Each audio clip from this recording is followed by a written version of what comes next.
Avustralya'nın Adelaide kentindeki Uygur Ana Dil Okulu'nda Büyük Bilgin Yusuf Hasacib'in 1000. yıl dönümü ve Kutat Gobilik eserinin yazılışının 950. yıl dönümünü kutlama etkinliği düzenlendi.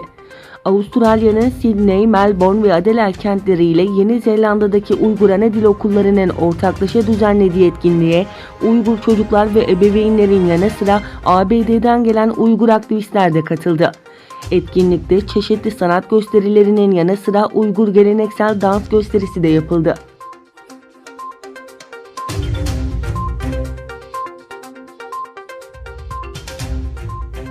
Almanya'da yaşayan Türk yazar Mehmet Aydemir'in sosyal medya hesabında paylaştığı bilgiye göre Almanya'da yetişen Hamza Özyol isimli Türk, Çin'deki hapis hayatını anlatan bir kitap yayınladı. Mehmet Aydemir paylaşımında Hamza Özyol isimli bir kardeşimiz benim gibi Almanya'da yetişen okuyan bir Türk kardeşimiz.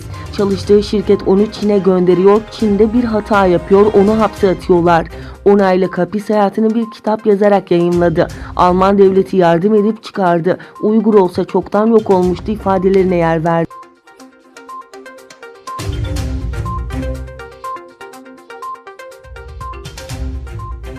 Siber kontrolleri sıkılaştırmaya devam eden Çin yönetimi, iletişim operatörlerine gönderdiği bir talimatla yeni telefon kullanıcılarından artık yüz tarama kaydı alınması şartını getirdi. Çin Bilgi Teknolojileri Biriminin açıklamasına göre söz konusu talimat, telekom operatörlerinin vatandaşların yeni bir telefon numarası aldıklarında gerçek kimliklerini doğrulamak için yapay zeka yöntemi ya da diğer teknik araçları kullanmalarını öngörüyor. Çin Sanayi ve Bilişim Teknolojisi Bakanlığı Eylül ayında yayınladığı bir bildiriyle vatandaşların yasal haklarının ve çıkarlarının korunması amacıyla çevrim içi platformlarda da herkesin gerçek kimlikleriyle kayıt yaptırmasının şart olduğunu duyurmuştu.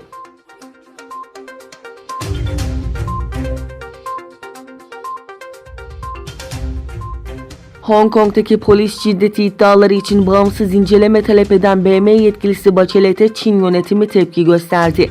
Çin, Bachelet'i iç işlerine müdahale etmekle suçladı. BM İnsan Hakları Yüksek Komiseri Bachelet, South China Morning Post gazetesi için kaleme aldığı ve cumartesi günü yayımlanan makalede Hong Kong yetkililerine polisin aşırı şiddet uyguladığı haberlerine ilişkin olarak bağımsız ve tarafsız adli inceleme yapılması çağrısında bulunmuştu. BM nezdindeki Çin daimi temsilciliği Bachelet'in makalesini yanlış ve BM anlaşmasının hedef ve ilkelerini ihlal ettiği şeklinde değerlendirdi.